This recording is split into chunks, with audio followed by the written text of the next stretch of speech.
Саламатсыңарбы балдар? Математика сабагыбызды баштайбыз. Бардыгыбыз китеп дептерлерибизди алып, сабакка даярданабыз. Бүгүнкү маанайыңар эң сонун деп ойлоймун. Маанайыңар күндөй ачык болсун. Анда эмесе бүгүнкү сабактын темасы менен таанышып алайлы. Бүгүн силер менен өтүлгөн темаларга карата мисал, маселе иштөө. Темабыз мисал, маселе иштөө.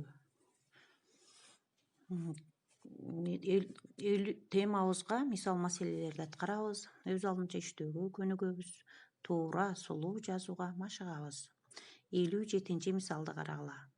3, 8, 7 жана 5 цифраларынан турган 2 орунду, 3 орунду жана 4 орунду сандарды жазасыңар.